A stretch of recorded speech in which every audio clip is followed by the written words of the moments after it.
skala Indonesia. Kita mulai kalau berjenjang itu dari bawah ke atas, validasi dari atas ke bawah saja. SK 360 itu menyatakan total suara 1, 2, 3, sekian. Diturunkan ke provinsi. Provinsi 36 provinsi ya. 38 provinsi. 38 provinsi itu di total sama nggak jumlahnya? Kalau nggak sama berarti KPU waktu pleno nakal gitu kan. Kalau sama ya berarti benar mereka. Kemudian provinsi mana ambil kampung saya lah Jawa Timur gitu. Diambil kemudian hasil rekap provinsi Jawa Timur diturunkan ke kabupaten. Kan cuma ada 37 kabupaten, gampang itu, cocokin aja. 38 kabupaten ya Jawa Timur. Oh ya tambah satu lagi karena Madiun jadi kota sekarang. Jadi 38 kabupaten kota. Jadi gampang itu jumlahnya Prof. Kalau kita jumlah 38 cocok ya berarti sudah nggak ada masalah di Jawa Timur.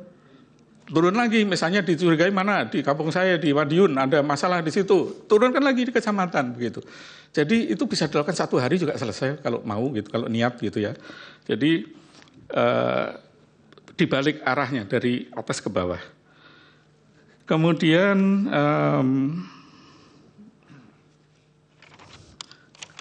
terakhir dari Yang Mulia Pak Suhartoyo. Prof, ya.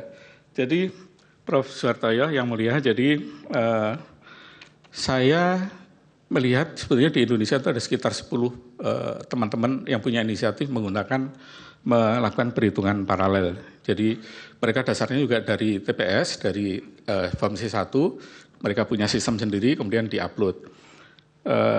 Beberapa yang saya punya datanya misalkan ada di berita misalnya Jaga Pemilu itu ada Pak Adar Gumai di sana, ada teman-teman KIPP, ada ICW semuanya. Waktu launching itu beliau mengatakan bahwa Jaga Pemilu ini sangat akurat datanya. Kenapa? Karena selain menggunakan OCR juga divalidasi oleh manusia.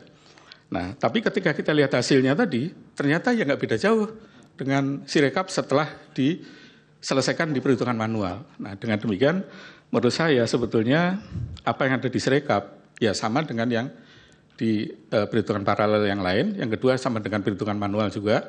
Yang ketiga adalah Sirekap ini tidak digunakan untuk keputusan, jadi kita ribut-ribut capek-capek di sini membahas Sirekap itu ya pepesan kosong aja lah kira-kira gitu. Nggak ada gunanya gitu ya. Kecuali mau bikin ya mau nyalain orang kan bisa aja, kalau memang mau nyalain orang apa aja bisa disalahin. Tapi pada hasil itu ya kita buktikan tadi bahwa baik hitung cepat, hitung paralel dan sebagainya menunjukkan hasil yang sangat-sangat mirip dengan error rate di bawah 1%. Terima kasih ahli. Demikian. Jadi ini penting kita gelar karena memang didalilkan. Jadi kan kami mahkamah harus menjawabnya. Jadi bukan jangan dianggap nggak ada manfaatnya juga. Yeah. Ya, memperdebatkan di sini kepentingan kami untuk menjawab dalil dari kedua pemohon. Majelis. Ya. Cukup ya. Saya Izin ya beliau. di slide-nya ahli tadi coba dilihat itu tidak comparable. Slide Sirekap berapa? KPU coba dilihat. Coba dilihat. KPU itu sudah 88%, Jaga Pemilu cuma 50%. Coba lihat. Coba lihat. Bagaimana kemudian Slide berapa? ahli bisa membandingkan itu sudah comparable? Keahlian apa yang bisa menyatakan kayak gitu? Coba aja. Coba dibuka ininya. Iya, saya jawab aja, saya tahu. No, kita Iya. buka dulu Pak, Iya. jangan sok tahu Pak. Kita buka Enggak, dulu saya ininya Pak. tahu karena supaya- Pak Bambang, Betul sabar. nggak? Yang buat Sabar. slide Ya, saya. betul. Dalilnya dari pernyataan sini. saya ini. Ke sini semua. Silahkan, coba dibuka. Slide-nya ahli tadi.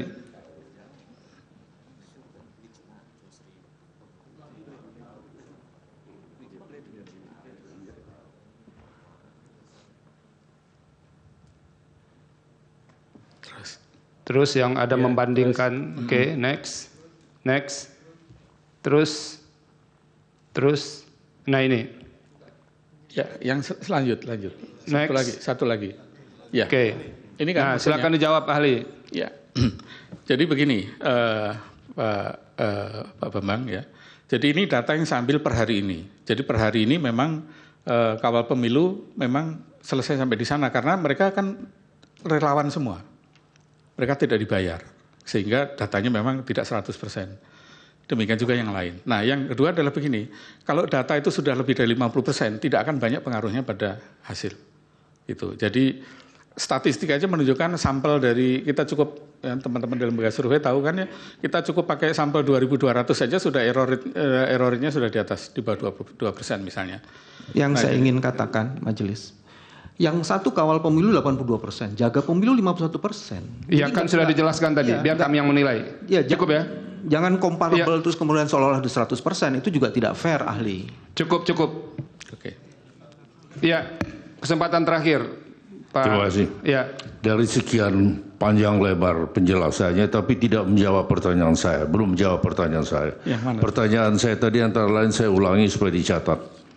Dari kesalahan, kekeliruan, kehilafan, apa yang diceritakan tentang Sirekap. Pertanyaan saya lebih dominan dikarenakan oleh human error atau technical error. Itu satu. Sudah dijawab tadi, Pak? Sudah dijawab. Oke, ada ke ujungnya yang belum, ya. Kemudian lebih cenderung karena kesengajaan atau karena ada sabotase. Oke. Nah, kaitannya lagi terkait dengan itu, saya ada pertanyaan saya lagi. Apakah bisa diketahui atau dengan cara apa bisa mengetahui siapa yang menginput, kapan diinput? Apakah dengan cara dilakukan audit forensik ini bisa terbuka semua? Ini belum terjawab yang mulia. Sudah dijawab tadi, tapi tolong ditegaskan lagi ahli. Cukup Pak Henry, silahkan sedikit saja. Iya, jadi tadi sudah saya jelaskan itu technical error. Karena apa? Kan nggak ada manusia yang melakukan di sana. Iya, tegas maksud saya jawabannya. Terima kasih ahli. Sudah cukup. Jatahnya kan 2, jubirnya tadi. Ahli, terima kasih. Baik, terima kasih yang mulia. Ya, mudah-mudahan keterangan dari Prof. Marsudi bisa membantu kami untuk menjelaskan salah satu dalil yang muncul dari kedua pemohon ini.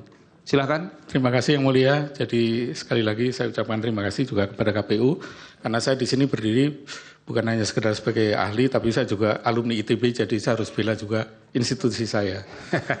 Terima kasih Bapak Ibu sekalian yang majelis dan Bapak Ibu sekalian. Assalamualaikum warahmatullahi wabarakatuh. Waalaikumsalam. Sekarang kita masuk saksi fakta ya. Yang mulia, Ya. yang klarifikasi tadi gimana? Gimana? Klarifikasi soal Iya, retroaktif ini sabar. tadi. Oke. Ini susahnya kalau dengan apa ini, tokoh publik ini. Silakan Pak Abah, sebelum ahli saksi faktanya tadi ada soal SK berapa? 345 ya Pak Refli ya. Silakan diklarifikasi. Terima kasih majelis. Jadi saya baca satu-satu. Ada 2 SK. Yang pertama adalah keputusan KPU nomor 333 atau 333 tahun 2024. Ini diterbitkan tanggal 11 Maret tahun 2024 tentang penetapan informasi publik yang dikecualikan di Komisi Pemilihan Umum. Kemudian yang kedua adalah SK KPU atau keputusan KPU nomor 349 tahun 2024 tentang penetapan informasi publik yang dikecualikan di KPU. Sebentar saya cek ini tanggalnya.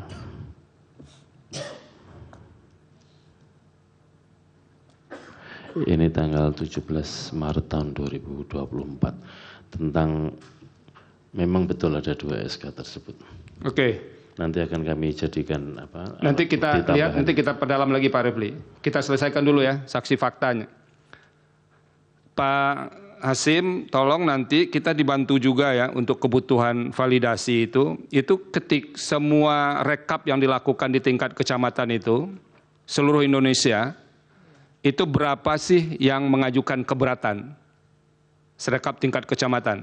Lalu naik ke kabupaten, ada nggak keberatan? Lalu naik ke provinsi, begitu. Jadi kami ingin tahu seberapa banyak ada keberatan-keberatan di rekap di tingkat kecamatan, kabupaten, dan provinsi itu. Iya, termasuk yang tidak ditandatangani. Tolong kami dibantu data itu diserahkan supaya bisa menjelaskan isu si rekap dikaitkan dengan validasi atau rekap berjenjang itu. Bisa ya? Terima kasih majelis. Untuk pemilu presiden nanti akan kami siapkan ini berdasarkan formulir D hasil rekapitulasi di kecamatan, ya. kabupaten, kota maupun provinsi dan di tingkat pusat. Oke, terima kasih. Jelajahi cara baru mendapatkan informasi. Download Metro TV Extend sekarang.